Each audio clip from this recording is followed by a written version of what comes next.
मतलब जो ग्रिप है, जो रिटेल को साथ लेके चलते हैं, समझा के चलते हैं। तो इसीलिए इनसे रिक्वेस्ट करी थी क्यों ना आप स्टॉक्स इन न्यूज भी समझा दे उसी अंदाज में।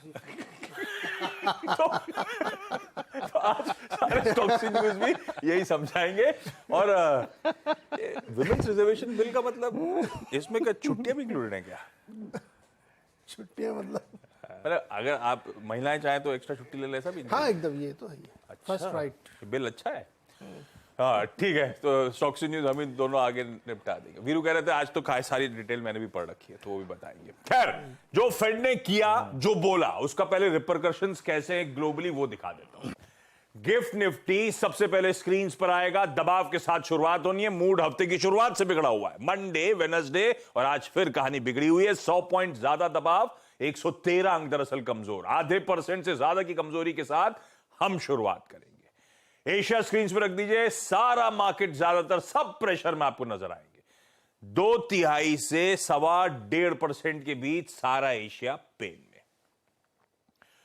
और उसका रीजन, एक बार यूएस का बाजार रखिएगा, क्लियर था वहां से।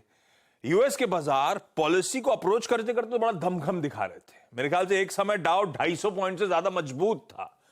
वो पॉलिसी अनाउंसमेंट, कमेंट्री सब ठंडा पड़ता चलेगा। 250 पॉइंट ऊपर वाला 75 अंक कमजोरी के साथ बंद हुआ। प्रॉफिट टेकिंग देखने को मिली। और एक बड़ा डिबेट छिड़ा हुआ था, शायद बार बार ये कहते थे एक को तो पलक झपकनी है, पहले बॉन्ड को या इक्विटीज को। टावर अप की प्लेट दिखा दीजिएगा। बॉन्ड्स और इंचअप कर गए, डॉलर इंडेक्स और इंचअप करके आपको नजर आएगा दोनों तूल पकड़ और इक्विटीज करेक्टिव मोड पे जाती हुई। अब समझाता हूं, समझते हैं दरअसल क्या कर दिया और क्या कह दिया। क्या बोले? हायर फॉर लॉन्गर, ऊंचा लंबे समय तक। ये मतलब ब्याज दरें नीचे, कटवट की तो एक्सपेक्टेशन टल गई है। हाँ, ऊंचे ही लटके रहेंगे, ऐसा बोले हायर फॉर लॉन्गर। हाँ, ये हायर फॉर लॉन्गर है। हाँ। और ये बहुत इंपॉर्टेंट है भी, इसको मैं बताता हूँ क्या है। पहले मोटे तौर पे, लेकिन कहेंगे खबर क्या नहीं बता रहे। खबर ये कि उन्होंने ब्याज दरें पॉज की कल, उसके बावजूद मार्केट गिरा। शुरुआत में मार्केट ऊपर था, जैसे उनकी प्रेस कॉन्फ्रेंस शुरू हुई उसके बाद। अच्छा, 11:30 के अनाउंस प्रिंट से चला। पहले तक आप चार्ट दिखाइए इस तरफ हमने दिया है। बहुत ही प्यारा चार्ट है ये, हमेशा की तरह उनको समझने के लिए कि शुरुआत में मार्केट खुश था कि इस बार तो पॉज। ये देखिए पॉज जहां तक चला, पीसी शुरू होते ही वहां से एक बड़ी करीब 1.5-2 फुट की रेड कैंडल बनी। 1.5-2 फुट की ये देखो, है ना। वहीं से फिर दे दनादन चालू हुआ और अंत तक लोग फिर बड़ी बनाते चले गए, बनाते चले गए। तो पॉज करने के साथ साथ जो उन्होंने कहा कि एक हाइक इस साल और होगी। तो अब इस साल में महीने कितने बचे हैं? 2 बैठक और होंगी। नवंबर दिसंबर की बैठक बची, तो एक हाइक मिनिमम 2 भी हो सकती हैं। अगले साल उन्होंने पिछली बार डॉट प्लॉट में याद होगा कहा था कि 3-4 कट हो सकते हैं, एक्सपेक्टेशंस थे लोगों के। अब उन्होंने कहा ये ज्यादा से ज्यादा 2 होंगे। तो इसका मतलब ये हुआ कि हायर फॉर लॉन्गर 5% से ऊपर की ब्याज दरें काफी लंबे समय तक बनी रहेंगी। कट आना भी होगा तो बैक एंडेड होगा शायद अगले 24 में 24 के बैक एंडेड होगा। हाँ, तो अब लंबे समय तक अगर आपकी 5% से ऊपर बनी रहती हैं ब्याज दरें तो दिक्कत हो जाएगी। इसीलिए वो हायर फॉर लॉन्गर बार बार बोलते रहते हैं। और इससे भी बड़ी बात उन्होंने कही कि ये जो 2% का टारगेट है ना, ये तो लगभग नामुमकिन जैसा लग रहा है। 2.1 या 2.2 तक का टारगेट 2026 में अचीव होगा। तो आप अगले 2-3 साल तक, 2 साल तो मिनिमम मान लीजिए कि आपकी 5% या बहुत ज़्यादा कटकुट मिला लो आप तो 4.5%।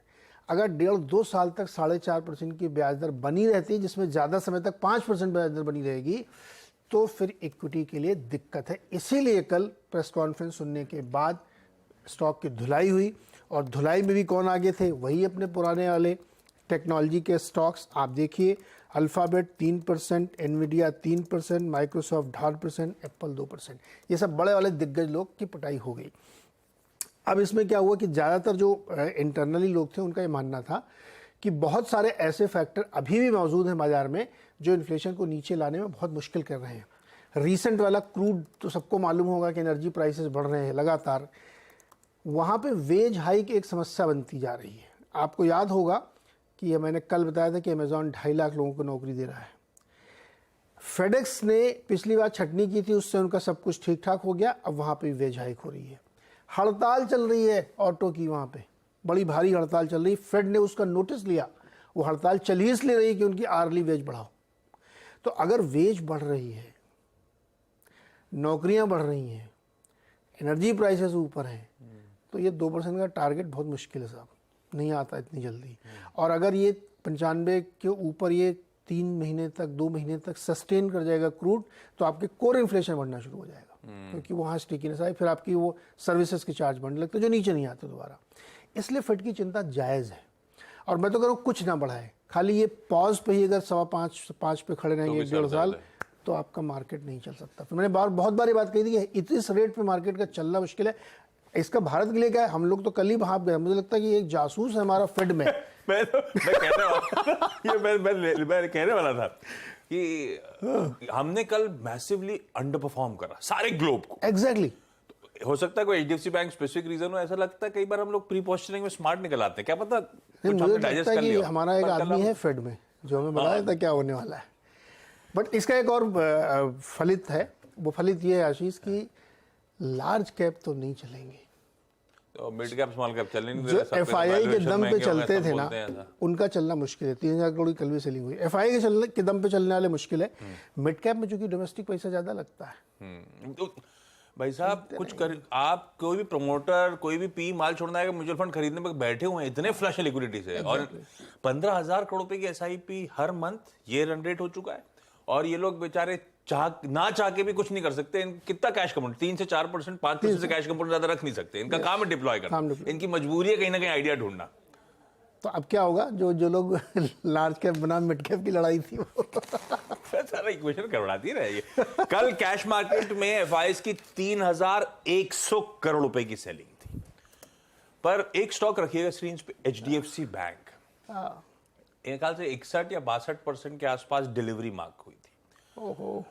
कल 5,500 करोड़ रुपए तो सिर्फ एचडीएफसी बैंक में बिकवाली हुई है।